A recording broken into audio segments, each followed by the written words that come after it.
Welcome to Lucent Talks. Today we will be talking about the effects of coronavirus on our psychology.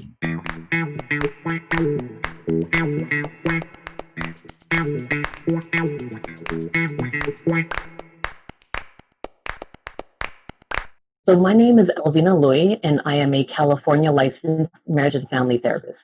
I have a master's degree in counseling. How did coronavirus affect depression? Right, that's a very good question. So given the way that COVID-19 is affecting our lives and our world, the community, our jobs, is definitely affecting people on like many fronts.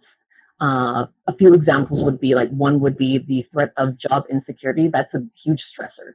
To think that I don't know if my living will be stable. Like, that's a stressor, and stressors can cause depression. Um, Also, like the fear of being, so if someone were to be afraid for their own life, or they were afraid for like one of their loved ones, let's say that like they have parents or they have a loved one that has a compromised immune system, the fear of physical danger or like medical danger, that would bring on like even like post-traumatic stress disorder symptoms. Even if it has not happened, I think the fear or the threat of like, what if I get sick, or what if my loved one gets sick, and like, oh, this seems like a really lethal disease. The fear of medical danger is another gigantic stressor, and it's clear it's very unfortunate.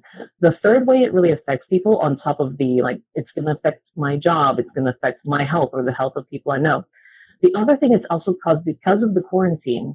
And right now I live in America. I live in California, where like we are still in quarantine because it was not controlled properly. So I know that some countries are slowly reopening, but like where I live, we had been shut down since March, and things are not really reopening. So the isolation, so both the isolation from existing friends, but even the isolation from just going out in the social situations, like going to the bar or going to the movies, like going to places that have a lot of people. Both of those kinds of isolation have really affected people, especially if their personality is more extroverted and they really enjoy the company of like many people. This would be this is like a horrific situation for people like that. It's really an extended time where you're asked to basically not be face to face with people. So on one hand, like Zoom and technology is definitely like helps a degree, right? There are people that can work remote because of Zoom. There are people that can actually see their friends and even play games over the internet. So technology has helped. It's made us more connected. I know it is not the same, especially for people that want to be face to face with someone. I think all of those areas have like very greatly impacted people's mental health. Uh, they're being put in a very stressful, terrifying, or very depressing situation. Yeah. What are the signs of depression during the coronavirus crisis? Yes. So some of the well-known symptoms of depression would be that there's a sense of despair or like a pessimism. And the person would notice like, oh, I used to not be so pessimistic. So one would be like just like a general negative outlook or a hopelessness.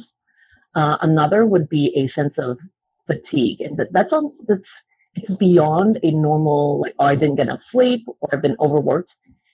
It's similar but different to those. It's the depression can lower a person's like basically their mental energy level, like their capability of like, if you have a goal or like something that you want to do, and then you don't have energy to do it. So just have things that you want to do, but finding yourself unable to start or even complete it, that is a depression symptom. So those are two of the very common ones. But one that people might not be aware of is that depression can actually really affect your sleep. For some people, it causes them to sleep a lot more, but for other people, it causes them to not stay asleep. Like it actually makes them sleep less, even though they're depressed. And I know that that's a way less known symptom. I think people are aware that like if you're anxious and if you lay there awake at night thinking about the things that you're worried about, anxiety obviously will affect your ability to fall asleep because you lack a sense of peace. It's hard to relax, therefore you cannot sleep. There's this odd thing biologically or biochemically where like upon depression really settling in, it causes people to sleep either a lot more or a lot less. Another one is finding yourself not enjoying what you used to enjoy. So if there are things that like, oh, I really felt strongly about this. This used to be fun for me. This used to be really engaging. And you find yourself like, this isn't enjoyable anymore. Like that kind of an apathy or the basically like not even being able to be connected to what gives you passion. That is another sign of depression.